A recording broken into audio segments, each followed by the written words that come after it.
Bienvenue sur cette vidéo de présentation de logiciels. Aujourd'hui, on va aborder un outil de prototypage, ce qui veut dire que avec cet outil qui s'appelle Alva, qui est open source et gratuit, on va pouvoir mettre en image les idées qu'on a dans notre tête, d'où le nom prototypage, ce qui permettra d'éviter de spéculer sur ce qu'on veut faire et concrètement montrer aux gens ce qu'on veut et pas seulement le dessiner ou le dire avec des mots. Ce qui, dans le cadre d'un travail par exemple de création d'un site web ou d'une affiche, amène à énormément d'allers-retours entre vous qui avez une idée, l'autre qui vous propose une idée qui ne correspond pas du tout à votre idée que vous avez en tête, mais là, avec cet outil, vous pourrez enfin visuellement montrer ce que vous voulez.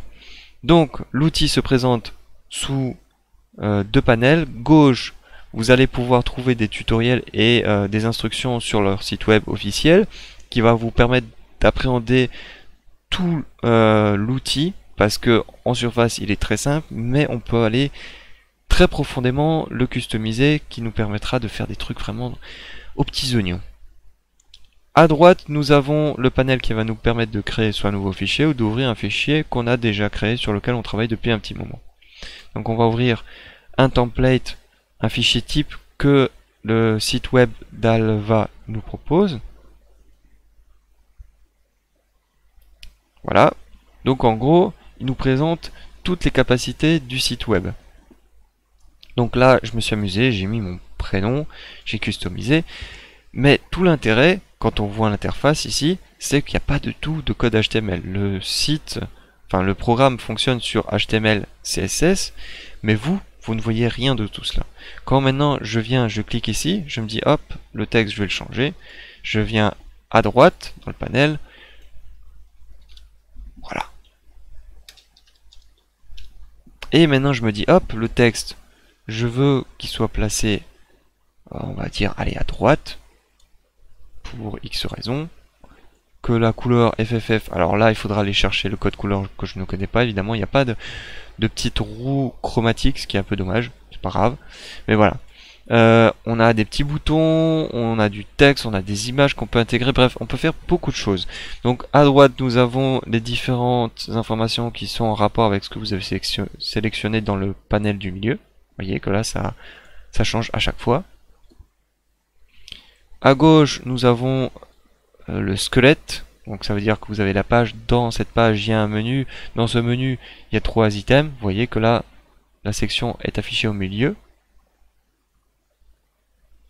Et là, vous avez votre bibliothèque d'éléments que vous pouvez glisser-déposer ici. Donc vous avez des boutons, des checkbox. Alors normalement, si vous créez un nouveau fichier, vous n'avez rien de tout ça là. Vous avez juste texte, box, conditional, image, link.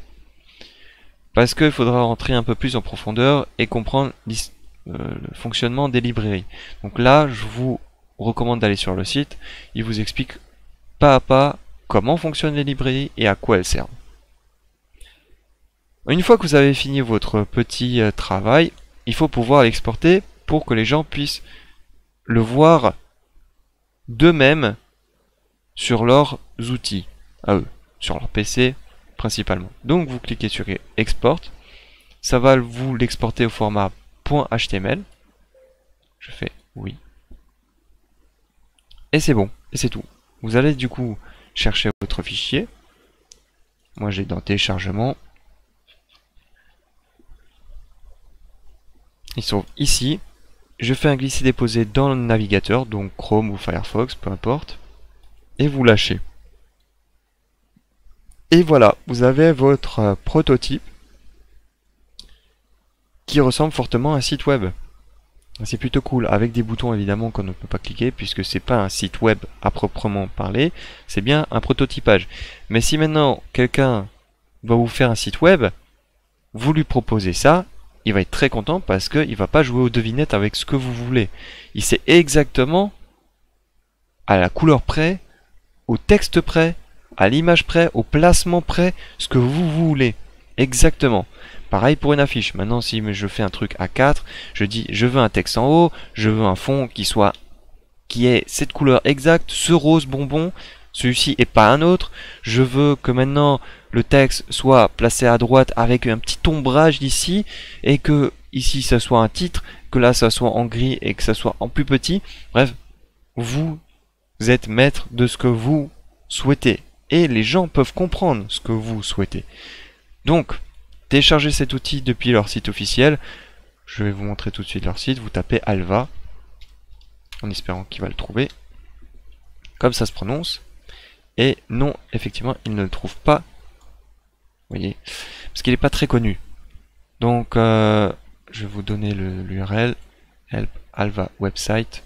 Donc, c'est meetalva.io. Tout attaché. Donc, vous tapez ça dans votre barre de recherche et là, vous le trouverez.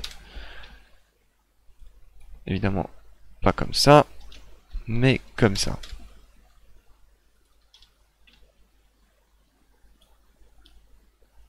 Voilà. Et il vous explique à quoi sert le logiciel, comment est-ce qu'il fonctionne, qu'il est parfaitement j'ai oublié. Qui permet d'utiliser des fichiers qui sont générés dans d'autres logiciels, etc., etc., comme c'est expliqué sur le site. Mais eux, ils le font bien mieux que moi. Donc, vous pouvez le télécharger, c'est gratuit et open source. Et comme d'hab, laissez un pouce bleu ou un pouce rouge, abonnez-vous, laissez des commentaires, posez vos questions, et je vous retrouve pour d'autres vidéos tuto. A plus.